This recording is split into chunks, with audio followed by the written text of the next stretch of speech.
عمر رضی اللہ تعالیٰ عنہ کا اپنا جو انتخاب تھا، یعنی خود جو آپ خلیفہ بنے، وہ کس طرح بنے، اس کی کیا ڈیٹیل تفصیل ہے، ان کا انتخاب کیسے ہوا، اور کیا اس وقت علی رضی اللہ عنہ بھی موجود تھے، کیا وہ ان کا حق نہیں تھا، یہ بھی واضح کریں، اور اس کے بعد پھر ہم اس چیز پہ بھی مزید تھوڑی بات کرتے ہیں کہ انہوں نے پھر انتخاب کا کیا طریقہ کار اپنایا۔ جی حضرت عمر رضی اللہ تعالیٰ عنہ کی خلافت کے انتخاب کے بارے میں آپ نے پوچھا، تو آپ صلی اللہ علیہ وسلم اشارہ فرما چکے تھے۔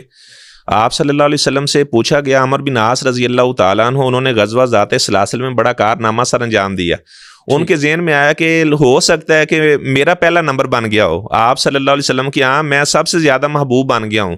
تو آ کر انہوں نے آپ صلی اللہ علیہ وسلم سے سوال کیا، من احب الناس، اللہ کے رسول صلی اللہ علیہ وسلم آپ کو سب سے زیادہ کس سے پیار ہے؟ تو آپ صلی اللہ علیہ وسلم نے فرمایا عائشہ، تو مجھے سب سے زیادہ عائشہ سے پیار ہے۔ تو وہ فرمانے لگے کہ اللہ کے رسول میرا سوال عورتوں کے بارے میں نہیں ہے، مردوں کے بارے میں ہے۔ فرمایا ابوہا، عائشہ کے باپ کے علاوہ سب سے زیادہ مجھے کس سے محبت ہو سکتی ہے؟ تو فرمانے لگے میرے ذہن میں ہے شاید میرا دوسرا نمبر ہو۔ فرمایا میں نے کہا سما من، آپ نے سما عمر۔ آپ صلی اللہ علیہ وسلم نے خود یہ ترتیب مد نظر رکھی، حضرت ابو بکر کا نام لیا اور حضرت عمر رضی اللہ تعالیٰ کا نام لیا۔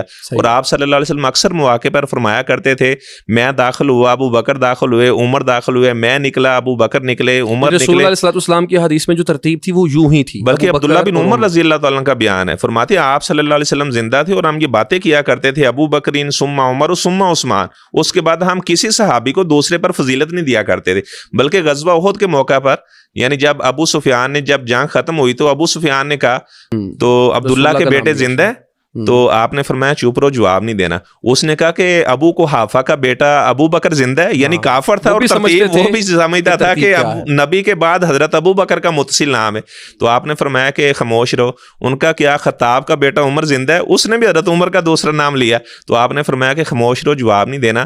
تو ابو سفیان کہنے لگا کہ لنا عزا ولا عزا لکم، ہمارا عزا ہے، تمہارا کوئی عزا نہیں ہے۔ آپ نے فرمایا عمر نعرہ کیوں نہیں لگاتے، لنا مولا ولا مولا لکم، اللہ تعالیٰ ہمارا مولا ہے، تمہارا کوئی مولا نہیں ہے۔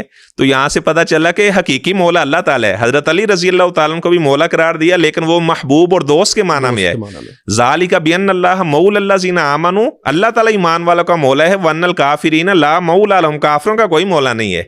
تو آپ صلی اللہ علیہ وسلم کی حدیث میں یہ یعنی یہ ترتیب موجود تھی، اور پھر صحابہ کرام بھی یہی سمجھتے تھے۔ بلکہ حضرت علی رضی اللہ تعالیٰ عنہ، حضرت علی رضی اللہ تعالیٰ عنہ، ان کے محمد بن حنفیہ نے پوچھا کہ آپ صلی اللہ علیہ وسلم کے بعد سب سے افضل کون ہے؟ ان کا کہ حضرت ابو بکر۔ کہتے ہیں کہ میں نے کہا پھر کون؟ تو فرمانے لگے آپ بیٹا نہیں جانتے، پھر حضرت عمر۔ کہتے ہیں انہوں نے بھی اسی ترتیب کو مد نظر رکھا۔